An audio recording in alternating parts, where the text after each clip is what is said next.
Say hello and welcome to everybody. Um, it's nice to see everyone.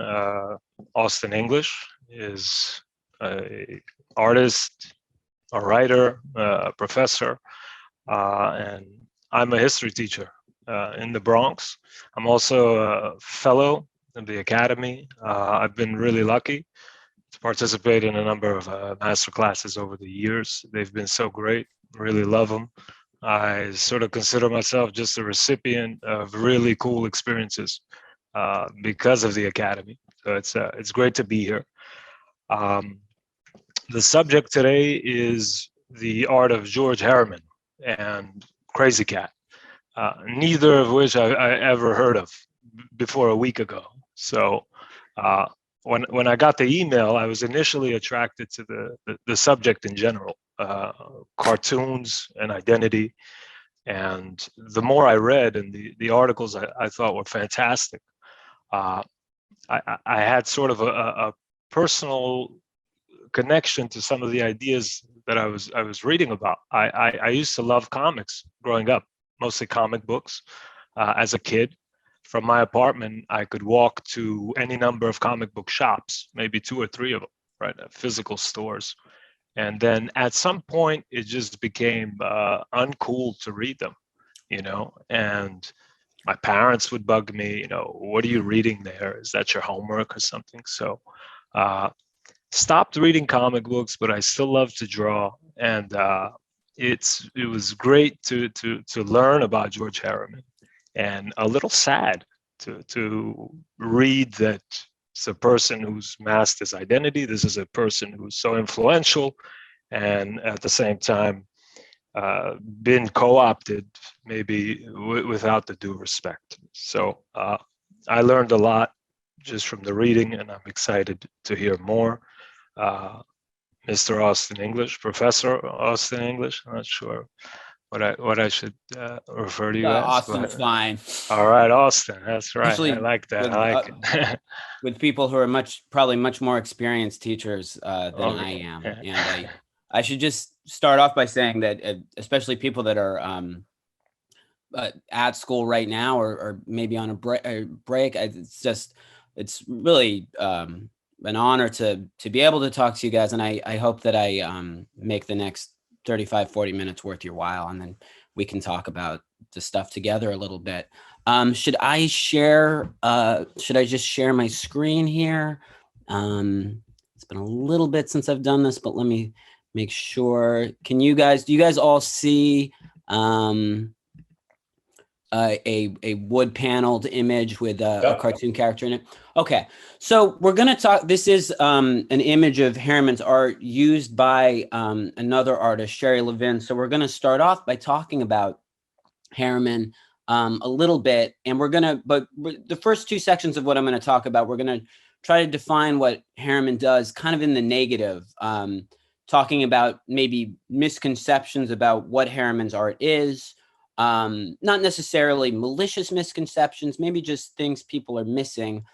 Then I want to talk a little bit about practices within the industry of comics to kind of get at the people making this art, misconceptions around them, and then the things that they're up against as those misconceptions happen about them. And then we'll look closely at Harriman's work itself and work he made at the end of his life.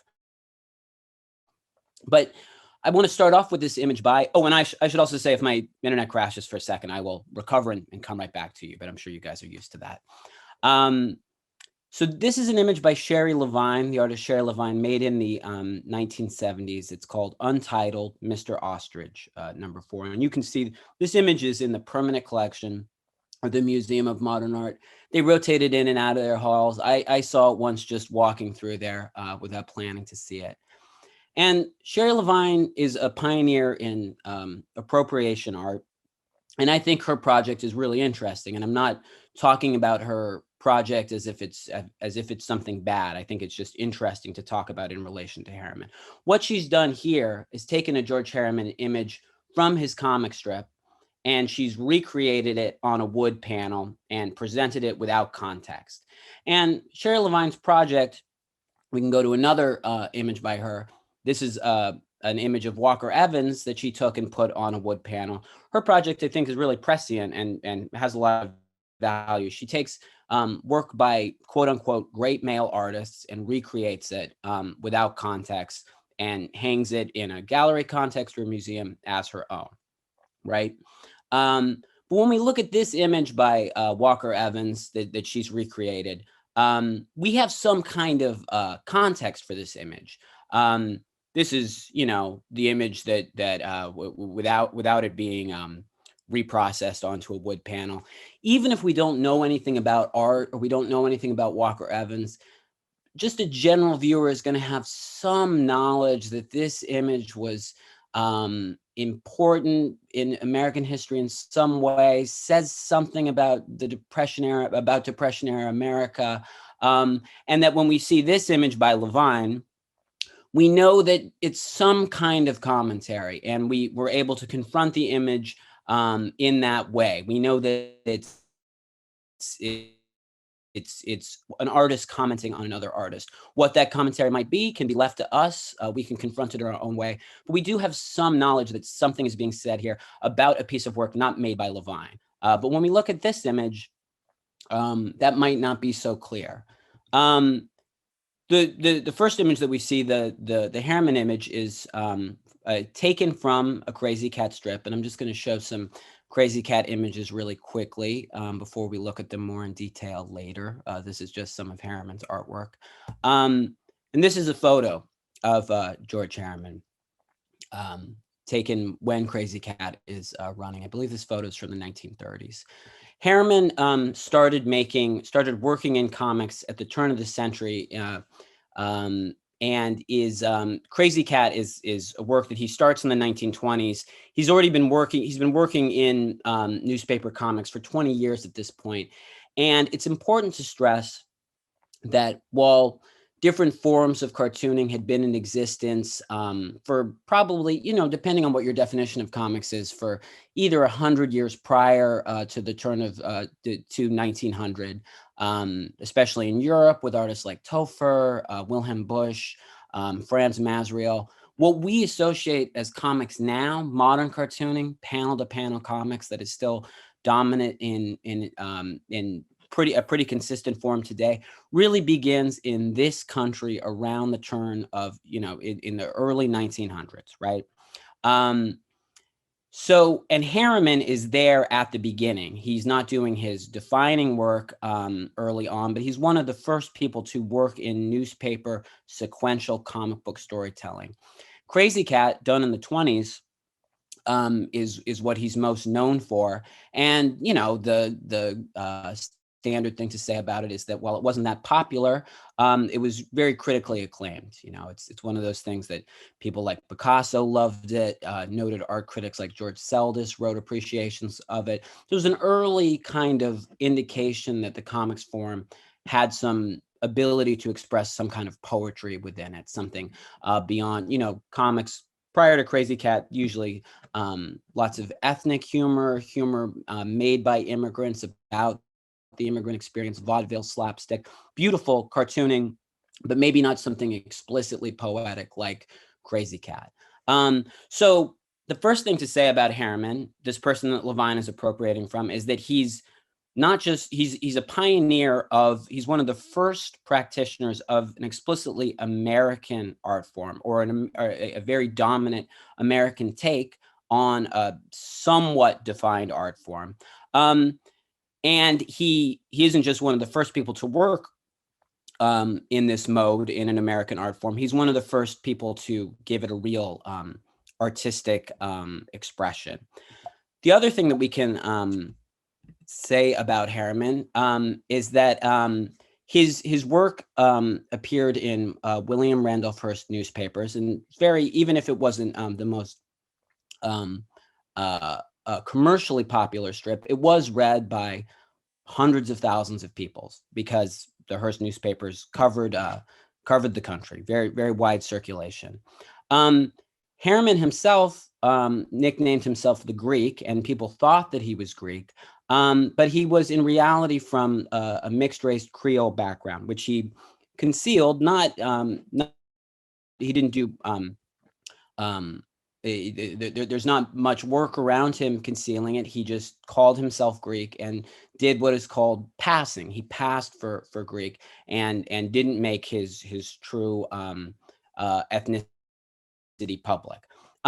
So when we think of these different conflicting facts, that we have Harriman as someone who originates, one of the originators of an American art form, and also embodies in his personal story a lot of the contradictions that happen in this country. I think it casts a really different light on what Levine is doing here. Harriman's the critical acclaim for Harriman existed as the strip began in the 20s and continued through the 40s when it ended, and only increased in kind of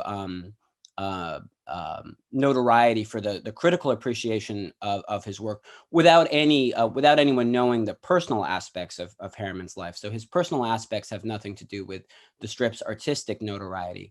But when we take both of those things together, we can kind of consider that when a museum like the Whitney Museum of Art, a museum that's completely devoted to showing American artists, a museum just for American art, it reopens in 2015. And when it reopens in the Meatpacking District in New York, it plucks from its permanent collection to tell a story of the history of American art, from American primitive art to the present day. And it uses work by Sherry Levine. It doesn't use this piece, but it uses work by Sherry Levine in its reopening, because Levine is an important artist in the history of American art. American appropriation art is a notable thing that can't be ignored in any story of American artwork. But Harriman, of course, is not included in this retelling of American art, because he's not in the Whitney's permanent collection. He's not in the Met's permanent collection. He's not in MoMA's permanent collection. So all these American institutions don't just fail to house work by an artist who is one of the originators of an explicitly American art form, but they also fail to give space to an artist who also embodies a lot of the contradictions inherent in this country. And they of course in the Whitney opening, they'll have other people who embody those contradictions. But because Harriman works in the medium of comics, his unique double contribution is obscured. We can kind of chart this attitude in kind of other. So here we have the character that's in Levine's appropriation, Mr. Ostrich. Now, even if you love Krazy Kat, you know it, and you walk by Levine's work in a museum, you might connect the line work with Harriman, but you'd have to really know Krazy Kat to know this character, as it's a slightly obscure character within Krazy Kat. So what? Why would a museum like MoMA or like the Whitney need to show work from the comic book world, even if Herriman is a notable American artist and embodies some of this country's contradictions? Comic books have a venue for themselves already. They have newspapers, they have comic book magazines, they have book collections. What does it matter if they're in museums? Well, we can look at an artist like Cindy Sherman, whose work is also in these permanent collections and shown in galleries across the world and in museums across the world. We can look at these photos that she took of herself also in the 1970s, where she dresses herself up as different archetypes from Hollywood's golden era. You know, we have Cindy Sherman dressed up as a ingenue. We have Cindy Sherman dressed up as, you know, a plucky girl reporter. She's commenting on, you know, golden age Hollywood films. And the films she's commenting on, like comics, also have their own venue, right? They have movie theaters, they have revival house movie theaters. You know, you can view these movies streaming, of course. They have their own place outside of museums. But any modern museum that's serious about its expression of modern art includes film. They have film programs. MoMA, of course, has one of the best film programs in the world. They show films from Hollywood's golden era all the time. So when Sherman makes this commentary on the roles that Golden Era Hollywood defined for female actresses. What she's commenting on also has context in the institution that she's commenting in, but not so for Harriman with Levine. When Levine comments on Harriman, she's commenting on something that has no context in that world. So we can kind of keep charting this attitude. You guys probably have some, maybe you guys have heard of this guy, Jerry Saltz, who's a very famous American art critic. He's kind of talking around this idea in this tweet. There's some misspellings in this tweet, but he's basically saying, he misspells it. He's saying stuck, but he says, dear stick museums and academics. I guess that means dear stuck museums and academics. Great art is where you find it. A comic book drawing of Krakatoa eruption, the loudest sound in recorded history and first global catastrophe. So basically he's showing a comic book image here and saying, hey, you know, this is great art to me. Why, you know, and he's a noted critic who has a lot of involvement in museum worlds and gallery worlds and has a lot of influence on curators and academics. So he's saying, hey, why isn't work like this included in the concept, the museum conception of what art is? But of course, he leaves out two essential things. He leaves out the artist's name that he's talking about. It seems more important the point he's making, that he finds this art compelling rather than the artist who made it. But he also leaves out the storytelling aspect of this, right? This is an image by Don Rosa. It's from a work that lots of people read as kids, The Life and Times of Scrooge McDuck. He isolates this one image and sees that as the art that Don Rosa is working with, but edits out everything else. But Don Rosa's intention is to tell a story with his art. So that is kind of missed. You can look at this image by Will Elder, working from breakdowns from Harvey Kurtzman and Mad Magazine. And any one of these images could be isolated as a beautiful piece of drawing or a very skilled, effective, compelling piece of drawing. But of course, Elder and Kurtzman are more interested in the web of these images, all these images interacting together to do something together, unlike that isolated image of Krakatoa. We can kind of chart this attitude going forward if we look at Lichtenstein's, Roy Lichtenstein's relationship to comic book art. There's a great website by someone named David Barcelo, who isolates, and Roy Lichtenstein is someone who, you know, makes no secret that he's plucking from American romance comics, isolating drawings, and bringing them to canvas and making copies with new color of these images to say something about American pop culture, right? He makes no secret of that. So David Barcelo has isolated a lot of the exact images that Lichtenstein works from. Here's one from John Romita. Here's one from Mike Sekowsky.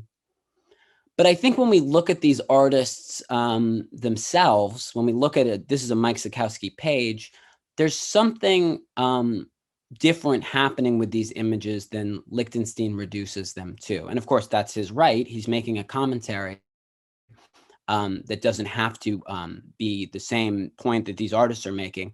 But I just want to look at this one John Romita page, and we can kind of guess, if we look at all these panels, we can kind of guess what Lichtenstein would isolate, right? Probably isolate this image. We look at this, this image, though, that he wouldn't isolate.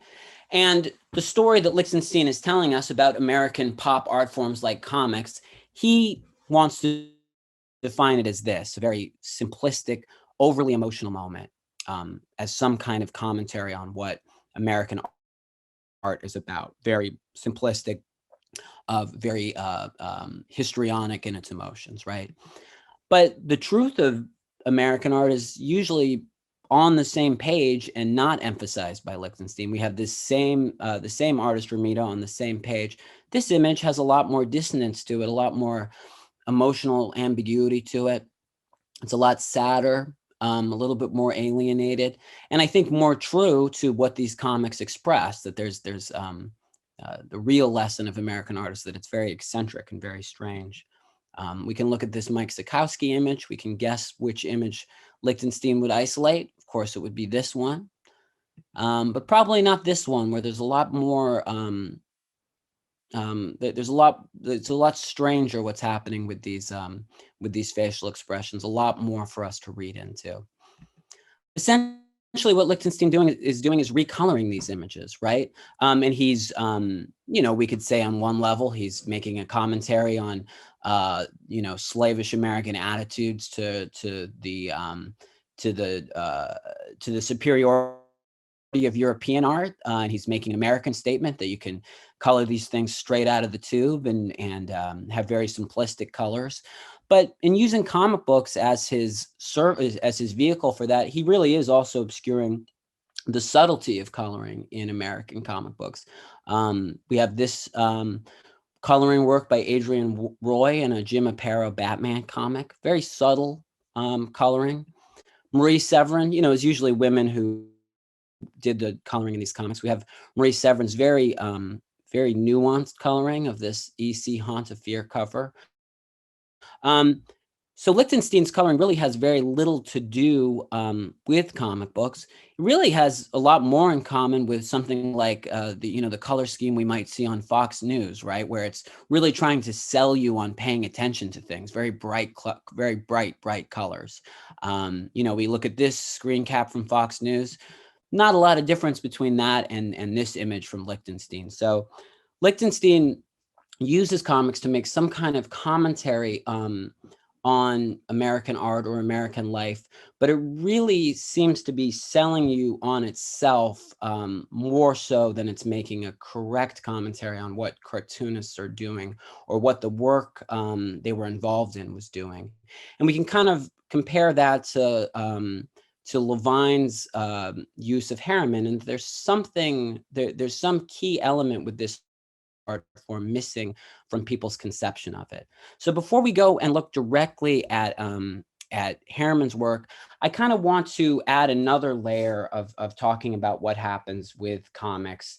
And I'm going to show just a bunch of images from different people who make comics and quotes about the treatment they received within the industry they worked in. So here's an image from Batman, from a story written by Bill Finger. And this is Bill Finger is the kind of uncredited co-creator of Batman. And we have his collaborator, Jerry Robinson, talking about Bill Finger. And I'm going to just go through these examples too. There's the artistic misconception of people making comics and the treatment they were receiving when they're actually making their work. So this is about Bill Finger. The DC editors would dominate anyone they could. Bill Finger being an example. Vulnerable people make easy targets. This is an image by the artist Cal Massey, an African-American artist making work for the company that would go on to become Marvel, Timely Comics. And Cal Massey is talking about working with Stan Lee. I walked into the room to show Stan Lee my work, and Stan said, "Massey's in the cold, cold ground."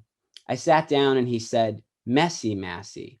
Then I got up and started to leave. When Stan asked me where I was going, I said, "I thought New York had grown past this sort of thing. Have a nice day." Stan was making a play on the lyrics of a song from the South that was written during slavery times, and I didn't like it. He explained that to me, saying, "I just wanted to see what kind of character you have." This is artwork by Mort Meskin, and this is Jerry Robinson again talking about Mort Meskin. Mort's stuttering and quiet reserve made him a target.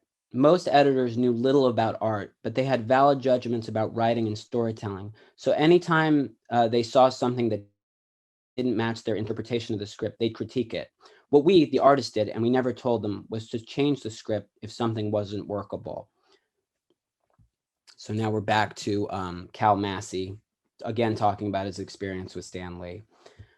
I said to Stan, "No, I can't make a living doing this. At these prices, you still want the same quality work. I can't do it. I'm going into book illustration and advertising work." And he just said, "All your work is going to look like comic strips." I said, "Stan, have a nice day. And now goodbye." That was that. This is an image by Ramona Frandon, who co-created Aquaman. She's talking about meeting her husband, Dana Frandon. I met Dana Frandon, who was an aspiring cartoonist. His goal was to get into the New Yorker, and he encouraged me to try cartooning, which I thought of as a total fall into degradation. This is an image of work by Carl Burgos, who created the Human Torch, and this is his daughter, Susan Burgos, talking about him. My father never discussed his feelings about the comic industry. As a kid, I was always unhappy that I didn't know about his work. In 1966, he threw out all his artwork from the Golden Age. That was a dark day for me. I was 15 years old at the time and argued with my dad because I wanted that work. I had never even read a comic book. Okay, now we have an image by Jack Kirby, and he's talking about working in comics. There's a class system in comics. The artist is the lowest form of life on the ladder. The publishers are usually businessmen who deal with businessmen. They deal with promotional people, financial people, accountants. They deal with people who work on higher levels. They deal with tax people, but have absolutely no interest in artists, especially very young artists.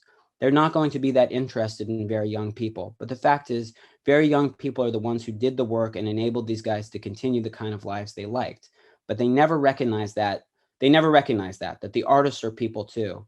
If they don't think you're important, they'll treat you in a particular manner. Their accountants are more important than you are, and yet you're making the sales that they depend on. A very young person cannot come up with an idea.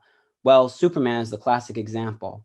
All these businessmen are at the top of the pyramid, but the pyramid is resting on two little stones, but the pyramid denies the existence of these stones because it's so big. It's loaded with officials, but the little stones are doing all the work because that's where all the support is coming from. And I was in that same position. Here's another image of Mort Meskin's work. And again, this is Jerry Robinson talking about him. Mort Meskin just suffered from depression. It was difficult for him. Sometimes he tried to work through it and work 48 hours in a row and draw at an incredible pace. Sometimes he wouldn't go out for weeks at a time. It was through sheer force of will that he was able to work through those times. Maybe that exacerbated his problems. I don't know. I think he knew how good he was, but he wouldn't talk about it. Here's a Wally Wood image. American, and this is Wally Wood talking about his own work. American publishers don't care about the quality of their comics. All they care about is keeping people from saying what they want to say. They'd rather have power than do things well. I don't have anything much to add. Let's talk about communism or something. And then I want to end just this brief, we have, let's see. Let me just, sorry, give me just 1 second here. I just want to do one more Susan Burgos here. This is again Susan Burgos talking about her father, Carl Burgos. He came in and demanded that I give him back the comics of his that I wanted to keep. We argued because I wanted to keep them, and he said, I don't want you to have them. He'd never been like that before because we always shared with each other. I'd make something for him and he'd make something for me. That was the first time he didn't grant me permission, and we had a huge fight about it. In the end, I gave in. He said, they're mine. I can do what I want with them. I asked if I could read them first, and he said no. He then burned all the comics he had ever worked on in a bonfire in the yard. And the wider context of this happening is that Carl Burgos was he was trying to sue to get the rights to the Human Torch back, and he failed in securing those rights. Here's just two more quotes about Wally Wood to end this just talk about industry practices. This is Harvey Kurtzman talking about Wally Wood. Wally Wood was a workhorse, and I feel that Wally devoted himself so intensely to his work that he burned himself out. He overworked his body. That's my own observation. Wally had a tension in him, an intensity that he locked away in an internal steam boiler. And I always had the feeling that Wally was capable of erupting, which apparently he did sometimes. But he had that quality of frustration and tension, and I think it ate away his insides, and the work really used him up. I think he delivered some of the finest work that was ever drawn, and I think it's to his credit that he put so much intensity into his work at a great sacrifice to himself. And then I'm just going to end this section with just some talk about from Wally Wood's peer when he was entering the industry, talking about how they would get paid for their work. The art director would say, well, yeah, this is great stuff, but we don't pay very much. Know what I mean? I think the rate at Fox Comics was $23 per page for 10-page stories. And while he was talking, he'd slip you a note saying something to the effect that they also expected kickbacks of $5 a page. This made a big difference to us in the rates, of course. But all these guys took kickbacks, and if you didn't go along with it, you wouldn't get any work. We would slip in this 10-page pile of crap with a really good splash page for the first page on top. He would look at only the first page and count the other 9, flipping through them fast. Nobody really cared about the quality. Nobody looked at these books. No one read the things very carefully. So he'd count the pages. We'd give him the $50 or whatever it came to, $5 a page in kickbacks. And then we'd get our check in the mail from Fox, not necessarily in a week or two, but in a month or so, sometimes slower than that. The money owed would add up. And this is Wallywood's peer, Harry Harrison. So before we talk about someone who actually made comics their whole lives, I kind of wanted to do those two things, show the artistic misconception of what these people are doing and the circumstances that they created the work in. And then we can kind of look closely at Herriman's work itself with those two things in mind. This is the first appearance of Krazy Kat. As I said, Harriman had been working in comics for about 20 years before Krazy Kat begins, and he'd done many newspaper strips. This is The Family Upstairs, and Krazy Kat debuts right there at the bottom of the strip, in this little throwaway continuity. For those of you that have never read Krazy Kat, here's kind of just a standard strip to kind of give you the basic idea of things. There's 3 characters. A cat, a mouse, and a dog officer. We have Krazy Kat, Ignat's mouse, Officer Pup. The basic idea is that Krazy has a lot of affection to the mouse. The mouse doesn't like Krazy. He throws a brick at him, or maybe he has some kind of confused love for him, and throwing the brick is his expression of that. Officer Pup has a lot of affection for the cat, tries to protect him from these bricks. Okay, so this is just kind of a typical strip. The Officer Pup sees a brick, Sin's most sinister symbol, gets rid of it. He doesn't want to see this around. He wants to protect Krazy from any potential harm from this. Ignat, of course, sees the brick, takes it, immediately throws it at Krazy Kat, who takes it as a note of love. Officer Pup is aware that something is happening here. He looks over, and he thinks that the brick that he threw has hit Krazy Kat. He thinks he's responsible. So he puts himself in jail. Okay. That's a very, this strip ran every day for 20 years, every day. So there's thousands of these strips. And a lot of them just operate on this very simple premise. But I want to look at some examples where the strip gets a lot more complicated. Now, we mentioned Harriman's racial identity, and he very rarely discussed this in the strip. And when he did, hardly at all is it discussed in the strip. And when he did, it wouldn't have been apparent to many people. But knowing what we know about Harriman now, we can look closely at this strip. So we have Officer Pup and Krazy talking. Mr. Weasel, the insurance company consider him a poor risk when he's brown. Fancy a color making a difference in its value. He must be white to have a high rate of value that makes him an ermine. But how do he get white? Hey, Weezy, here I am, and here I am, and here I am. Did you bring the $10? He's got to go to the North Pole to get white. Then he'll be worth some sweet money. Is this the place? Yes, this is the place. Wonderful, a blonde beauty, pale moon sheen, white hibiscus, fair flowers, snowflake. I'm a bleached weasel. Where to now? To the insurance company to give them your true high top value. I gets that brown weasel must have gone to the North Pole. He's as white as a gardenia. What a silly idea, Krazy. It's impossible to get to the North Pole in one day. Okay. This morning I was worth a dime. Tonight I'm worth a fortune. So people reading this strip, and of course the strip ends with something at the bottom that's seemingly unrelated to the continuity of the strip itself. This will become significant in the next 2 strips we look at.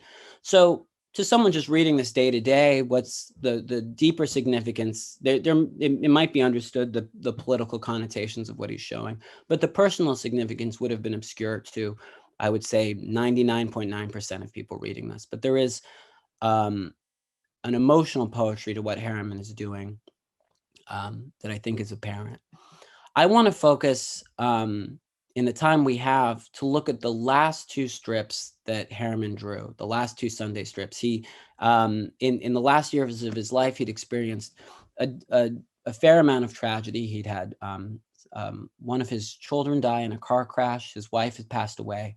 And he became increasingly obsessed with this world, this Coconino County, where everything takes place in Krazy Kat. He got deeper and deeper into this world. And I don't say that as a negative. I think he was very, very truly in love with this world. And I think as he became more isolated, really gave himself over to it. Now, these are the last two strips he drew. Daily strips, these are the Sunday strips, which are drawn, need to be drawn in advance. I'm sorry, these are not the last two strips he do. These are the Sunday strips, which need to be drawn in advance. So these are the last strips that would appear. He would continue drawing, and when he died, there was a daily strip on his drawing table. But these would be the last strips that would appear, because they have to be, the Sunday strips, which have color, have to be done in advance. The daily strips come out as he's drawing them, basically, or maybe a week in advance. But these strips appear last. The daily strips run out, and then these two strips appear in isolation. So I just kind of want to look at them panel by panel. We have Officer Pup looking at a body of water with Ignatz, and he says, "That dear Krazy Kat is under there." "I know it," says Ignatz. "What could we do about it?" "Save him." "Let's go, let's." "You?" So there, Krazy Kat isn't under the water. He sees Ignatz and he says, "You?" "Yes." "What was you fellas doing in the pond?" "Saving you." So then we have Officer Pup in the body of water. It looks like this has all just been a trick to make him look silly. And then we have the, let me just emphasize on the strip itself what that is. We have this area here where there's just a throwaway gag at the end of this. So we have this throwaway gag there. Okay, so we have that strip. Then we have the final strip to ever appear. And keep in mind, this is an artist drawing these characters for 20 years. Basically them appearing every day. So Officer Pup looks at the water, bubbles. "That mouse is chasing me again. Is chasing me. Oof." He sees something. He's confused. He realizes that they're not tricking him. He says, I have erred." He runs back to the body of water. "Pardon me, Krazy. Pardon me." "I'll save you. Here I come." So now we have this reversal of last week. Krazy Kat really is in the water. And this is the final panel. We have Officer Pup holding Krazy Kat. Ignatz isn't saying anything. There's no brick or anything. There hasn't been a brick in these last two strips. And then we have this at the bottom of the page. We have this throwaway gag where we have Krazy Kat with his eyes open like this. And that's the last appearance of these characters. And the creator of these has died a couple weeks before because these strips are done in advance. So rather than say my feelings about these strips, I think I'll just say that I think in context of the way that Herriman's work is presented by other artists and the circumstances surrounding people, the actual industry practices of people making comics like this, I think there's a real power that is rarely acknowledged of what these people actually do in the work itself, and what it can mean just in terms of reading it, and without assigning any metaphorical meaning to it, just what we can feel when we look at the work itself. And so that's where I'll end, and open it up to you guys. Thank you so much, Austin. So should I stop? I'll stop share. Okay. So as you are all contemplating where you'd like to take this conversation, I'll just remind you, for those of you who don't spend your days using Zoom, that you will, as a general rule, find the raise your hand function under the reactions icon down at the toolbar at the bottom of your screen. If you click on reactions, you'll be able to see the raise your hand button. If you have an older version of Zoom, you'll click on the participants icon, and it should bring up a panel to the right side of your screen with a raise your hand link or button down at the bottom. So with that, let's open the floor to your questions. We'd love to see you raise your hands thinking about these questions of Harriman himself, the kinds of storytelling traditions that he was part of, and the larger cultural conceptions of comics and the cartoonists who drew them.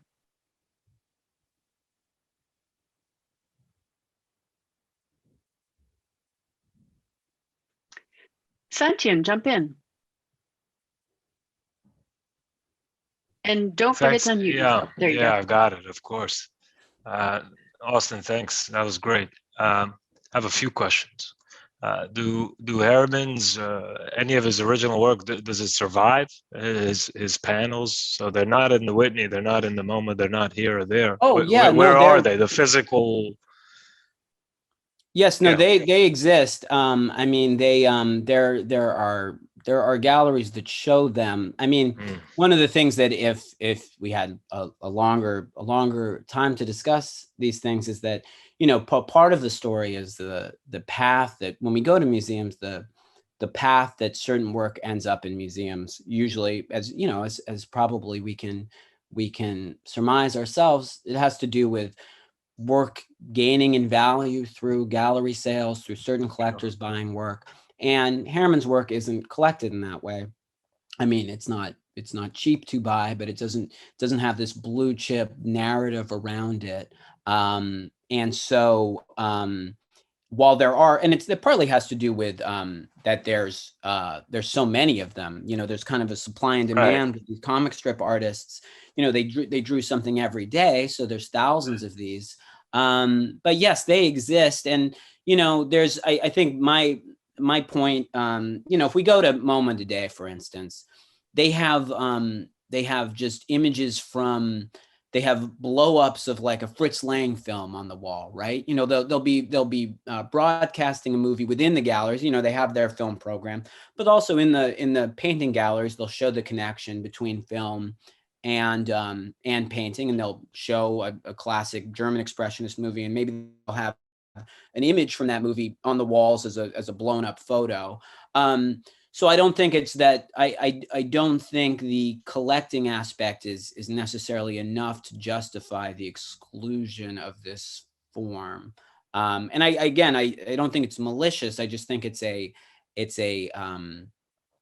it's missing something about the work itself and its connection to these other art forms. But yes, no, they exist. I mean, a lot of people collect tear sheets. There's someone named, the reason that we can read these books now, that we can read good collections, you know, all the Krazy Kat Sundays are in print, not the dailies, but there was someone named Bill Blackbeard, who's really a patron saint of this stuff, who would collect the tear sheets. He would physically tear you know, the strip out of newspapers and preserve them and archive them. And a lot of, almost all the major collections of American comic strips that we're able to check out of the library today or buy from a publisher, they're from his they're from his tear sheets, his massive archive of tear sheets. And he passed away almost a decade ago, but a very important figure. Wonderful, thank you. And Nikki, would you like to jump in? Sure. I'm curious. I mean, you talk about you know, whether this was Harriman's or whether people considered it as art or not art. And I'm curious about, you know, what about the, you know, you mentioned storytelling, but what about it as literature? You know, do people think of it as literature? Harriman in particular, and maybe all comics. Like, where does it fall? Well, I think that's really, it's really interesting. I mean, I think you know, it's an art form that you can, I think there have been, like in the 90s, there was a big movement within certain strains of cartooning that talking about cartooning more as a literature type medium. You know, you see things like Mouse, and then later on Persepolis, which are more writerly than image driven, arriving in bookstores, and the medium kind of defining itself as writing with pictures. And then, you know, a little bit after that, in reaction, you have a lot of more experimental, like comics that employ painting or very graphic imagery. A lot of people coming out of the RISD and Providence make explicitly like things called that were termed art comics, where it's more abstract imagery kind of wrapped around a comics narrative. But I think the way that I'm interested in Krazy Kat or any comic strip that's worth our time is that it's its own creation. It's cartooning. It's not just one part. It's not a mix and match soup where it's one part literature, one part painting. And, you know, I think we all, even people that are obsessed with this stuff, you talk about the art and you talk about the writing separately a lot of the time. But when it works, it should be like cinema, right? Like we don't think of the highest expression of cinema as just being a well-written TV show. We think of it as having some kind of indefinable aspect that's just the art of cinema. And I think the art of cartooning is you know, there's writing and art in it, but it should congeal in a way that's independent of both. I mean, I think it has what Harriman has is that all art forms that move us and remain important they're poetic. You know, they have poetry in them. That's I think poetry is embedded in all art forms. And so that's how I would define it as literature. If that makes any sense. Yeah, Larry, would you like to jump in?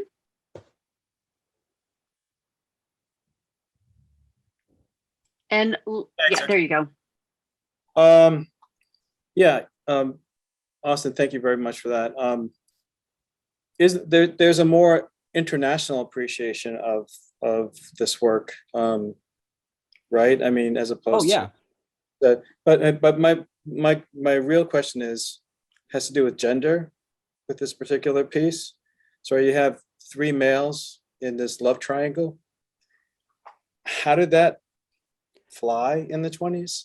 Well, oh yeah, I'm sorry, I don't want to cut you off. No, that's it. It's really interesting. I mean, that could be another whole discussion about Krazy Kat, and I'm sure there's many papers, many thesis papers being written these days. But Krazy Kat's gender does the way they refer to Krazy Kat throughout the strip, and again, the strip lasts for 20 years, so there's all kinds of references to Krazy, you know, to the character. It's, you know, Krazy Kat's gender is never really defined. It's sometimes referred to as a female cat, sometimes a male cat, but very it's never set in stone. And that, I think, prior the way that maybe political conversations would happen around Krazy Kat before the politics of Harriman's ethnicity were more unearthed or more researched. Most of the times people would talk about the gender aspects of Krazy Kat when talking about the politics surrounding the strip. So that's, yeah, I mean, you hit on something I think that really stands out about the strip. But yeah, it was never clear whether the cat is a man or a woman. Yeah, I think it's kind of interesting in the cartoon. Krazy Kat is clearly a girl. Yeah. In the comic books, we don't know. I think it's really interesting. I think Harriman knew that it wasn't that important to you know, I think that's ahead of his time. And I think in a way where he's not hitting us over the head with it, it's just not relevant to what he's after, you know? And I think that's very, it's very interesting. Thank you. Thank you. Yeah. Thank you, Jeremy. Jeremy, do you want to jump in? Yeah. I was going to say something also about the sort of ambiguous gender qualities, but another thing I wanted to say was that when I was a little kid and I would look at these strips, one of the things that really affected me was the sort of in the black and white ones was this sort of bleak, strange landscape with sometimes a black sky. And it almost felt like they were on the moon. Yeah. And there's something about that just really intrigued me, because I didn't know anything about the artist or the meaning of the strip or the context of any of the history of this. I was just looking at it and going like, this is so strange. And it was like a weird dream or something every time I looked at a strip. So, you know, that was, for me, perhaps one of it. Let me say this, it also sort of took the strip into an area that seemed almost subliminal or dream understanding or something. So whatever was happening in the strip might have a completely different meaning in a deeper, and also I think, you know, way. I think if you look at I think that gets it, like, you know, another way to talk about Krazy Kat is if you look at the examples I showed, not the later ones, not the last 2 weeks, but in general, the background that you're talking about, like they'll be having a conversation that seems moment to moment, but the background will change as if they've walked like into a whole different geographical area. And I think another way that sometimes I'll talk about Krazy Kat for students is that, you know, comic books have become, you know, they define themselves with such pure storytelling, right? Like if you look at someone like Milton Caniff with Terry and the Pirates, who I think is so influential for better or for worse onto how comics define themselves today. It's like if two people are talking in a room, that room's going to stay consistent. It's about pure storytelling, nothing confusing. It's the same room.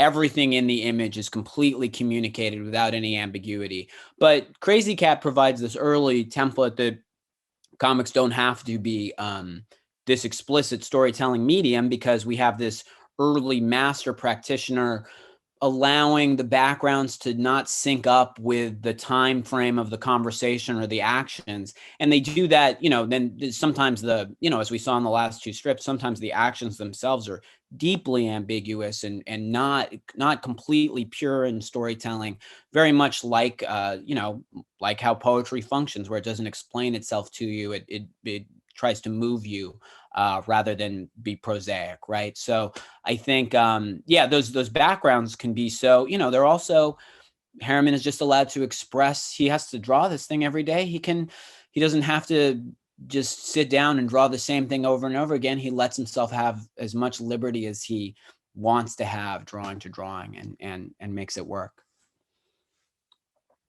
Yeah, thank you. Yeah. Thank you. Michael, would you like to take the floor? Sure. You mentioned a lot about the treatment of artists, Yeah.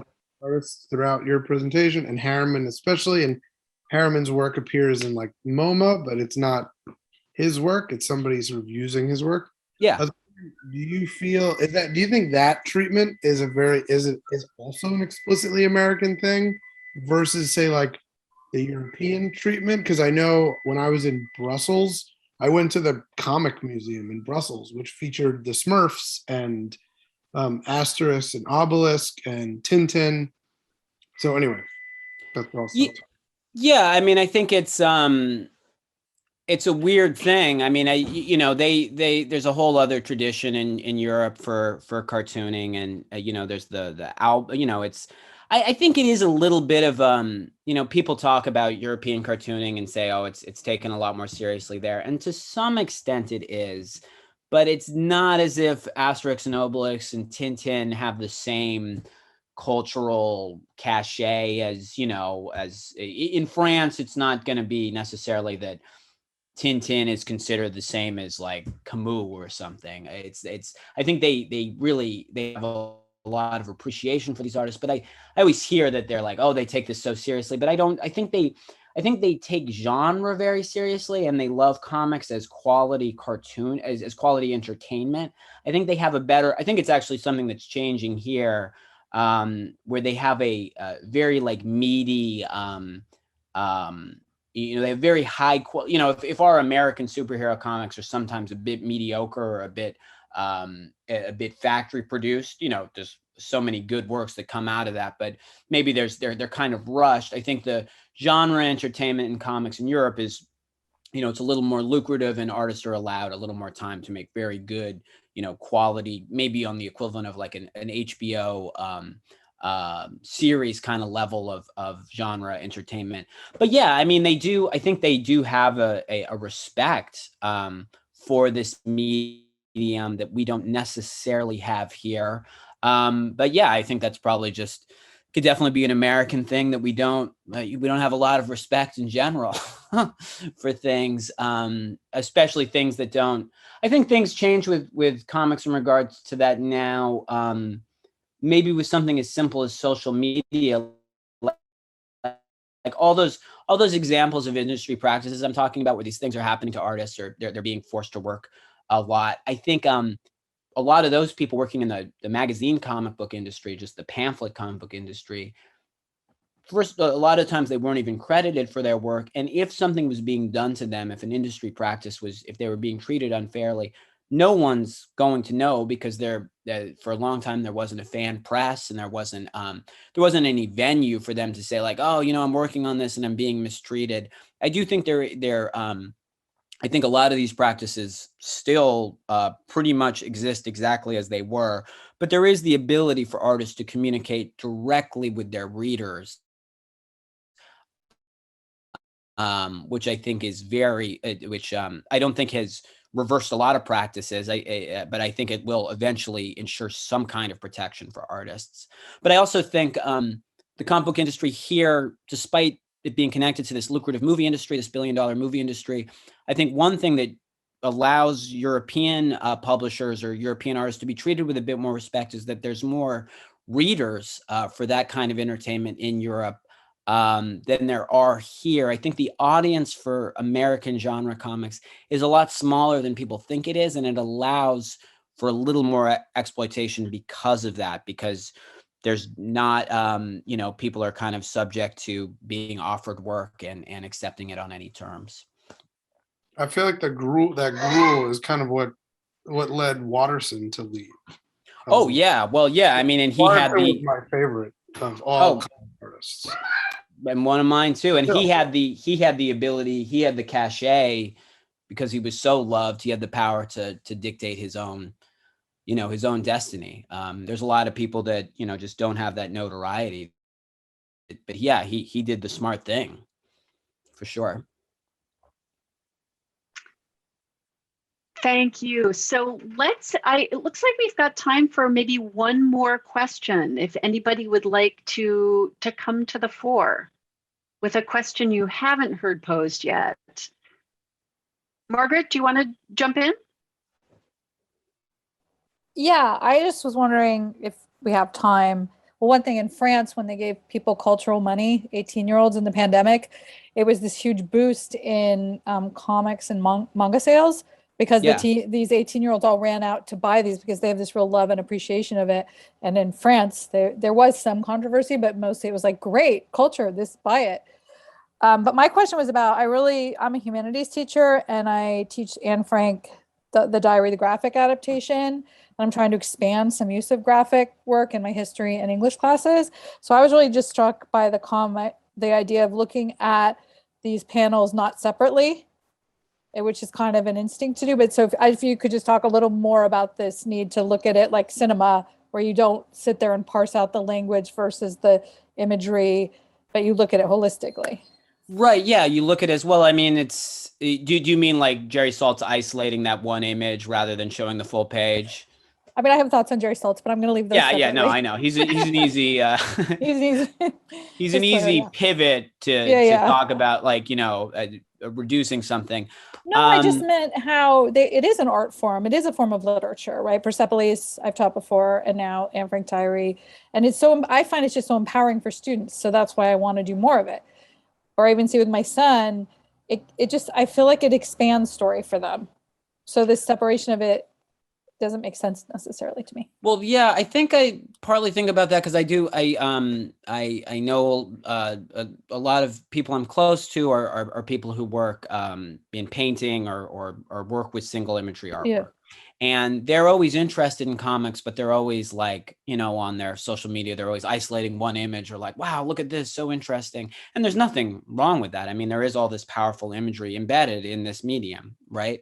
But I think there's something, I think one of the things that I'm interested in comics is that you take all these images and you give them a function by uniting them. They can have a visual beauty on their own, but uniting, and I also don't feel that the storytelling aspects need to be airtight. I think that's maybe a limit. Once people get beyond looking at comics as one image at a time, they kind of get stuck in, oh, all these images need to be clearly connected. There needs to be a real purpose for them being connected, or just like a very explicit purpose for them being connected.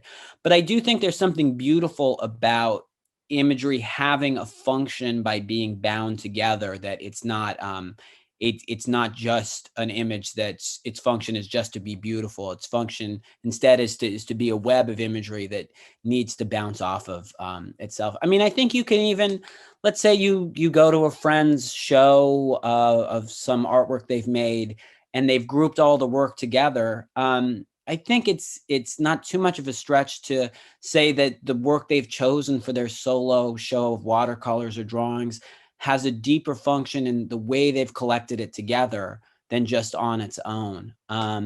So that's part of my thinking on it. I mean, what you're saying is you're making me think of Raymond Pettibon, if that makes sense. Do you know his work? Oh, totally. Right, like that's yeah. Anyway. Yeah, no, Raymond Pettibon, I think, like, you know, he's sometimes collected in certain, you know, there's something called the Best American Comics, which plucks from different anthologies. You know, it's like the Best American Short Stories, the Houghton Mifflin series. And I know they've included Pettibon's work, and there's always attempts to bring him more into the pantheon of cartooning. Not that it matters to him. But I mean, there's artists like Jacob Lawrence, Max Ernst. There's people that I'm really interested in: Charlotte Solomon, Dorothy Iannone, people who made artist books with figures and text. And you know, just they didn't eat an Applebrug. They don't think of themselves as cartoonists. They're probably not very interested in comics, but they do naturally use imagery in sequence with text as part of their practice.